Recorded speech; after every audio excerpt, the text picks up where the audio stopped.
you very much, gentlemen. Don't do our jobs for us, otherwise we won't be invited back next year. SKT starting 2-0 in this best-of-5 series. But the story of this game is CLG walking in and saying, we think we could have won game one if we had played it cleaner, if we had played it smarter. And SKT stares right back at him, says we're happy to put that to the test. They do that, they come away with the victory here. Yep, the mental and physical warfare. Like we said in the last analyst block, that I thought if CLG got the same composition again, they would take it. And they could get the same composition again, but as Spawn actually pointed out in our last segment, it was flawed. Yeah. I think the biggest thing that this game taught us was like they had a 3,000 gold lead, I think, at 9 minutes. They were playing the lane swap better. They had huge tempo advantage. They were making all the right decisions. And SKT actually got desperate. I mean, they dove a tier 2 turret and like were trying to take out CLG members and get pretty aggressive on them. And CLG had the answers, but they still ran into the same roadblocks as the game progressed into the latter stages. Yeah, CLG with this composition, something we didn't see come into play last game because there was this really weird level 1. They actually have a really sweet lane swap in the sense that Soraka can AoE minions or make tanking more efficient with the health transfer. Lucian has AoE for minions, Poppy has AoE for minions, which means when you're tanking the minion wave in front of the tower, you can use your spells on the minions, all your auto attacks on the towers. This gives you a quicker lane swap, avoiding the word tempo here because people are tired of hearing it. But yeah, you're more faster paced on your lane swap and it gives you advantages. CLG actually lost a couple of them. Darshan didn't push out some creeps at one point. He got caught basing by Nami, so CLG could have even gotten farther ahead in the lane swap, but they eventually got another boost once they took down that tier 2 tower in the top lane. Yeah, let's take a look at that because, again, when we look at two players on CLG that we hope will take them to the next level, Aphoromoo and Stixxay doing work when pressuring that tier 2 in the top lane, also picking up a kill on Duke. The cool thing here is the fact that CLG keeps splitting up the map. They do that because they have a teleport in the mid lane. So they're always winning out. This is why they can't really challenge this. This is why Duke doesn't get help from Blind, because they're so afraid of Huhi teleporting in. And they get this dive here onto Duke early and this tower. So CLG played out phase 1 of the lane swap very well up until Darshan messed up a little bit.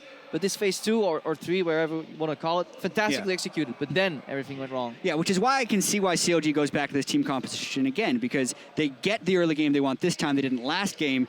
Last game, they got the mid and late game they wanted. They didn't get it this game because SKT learned and adapted the way they played in position and warded before all these team fights.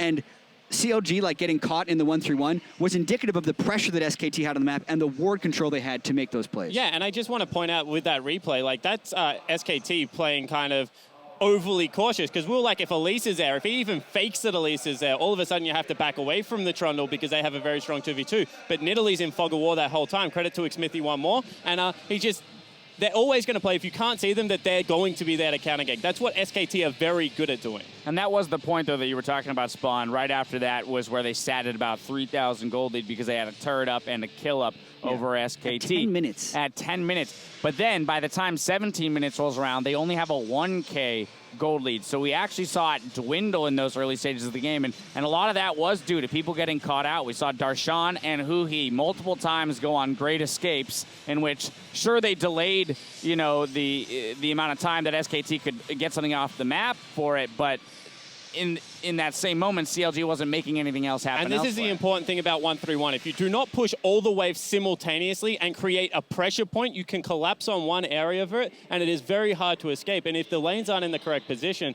then you can't take anything in response. The correct decision there is like, bait a Baron or shove up a mid wave, try and get a turret. But SKT were actually shoving them out and then collapsing on the weak side of the map, which is just, it's unfortunate. Costas also touched on it. It's just a Trundle pick is such a blocker because it lanes well into both. It's always going to win the solo lane. Which makes 1-3-1, you kind of want at least 2 matches.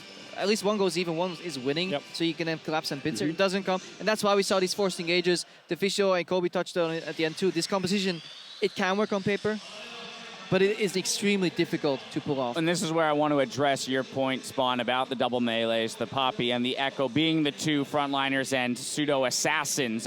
With a replay, we see the flank set up by CLG in the mid lane near SKT's tier 2 inner turret. So look, they get the double pin, so they come in and it actually looks like it's going to go great. 4 members in there, but Faker shoves out Darshan, and then the tidal wave just absolutely destroys their day. So look, if everything is laid perfectly, like Crepo was pointing out, if there's a silence field, if there's an immediate Poppy ultimate, sure, like that can go better, but if you're relying on 3 people to simultaneously coordinate against the best player in the world, and that is your win condition, I question your win condition very heavily. And the double exhaust that they had in their team composition completely shut Huhi out in multiple fights, not even in just that one when they were able to chain a lot of CC on him. And he tried to adapt too by going Mercury Treads pretty early on in this game, but you could really just see the way SKT adapted to exactly the same team composition with their play in team fights and was just much better the second time around. Yeah, SKT was a lot more ready for these fights. If in an ideal world we get that replay again, we see Flash silence at the 4, suddenly they can't flash. Darshan knocks them all up with an instant ulti. Yeah,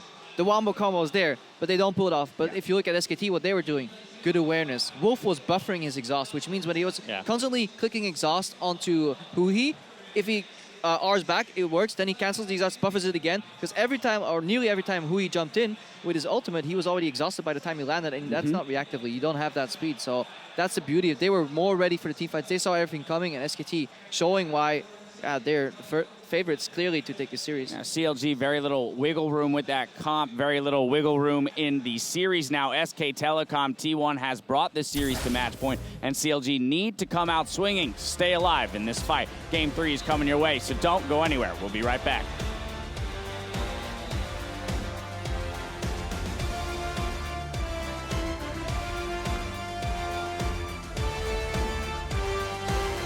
Nami's locked in. GG, re. Let's do it again. Stixxay with that BF sword. A full channel on the culling. Flashes forward. Heals used as well.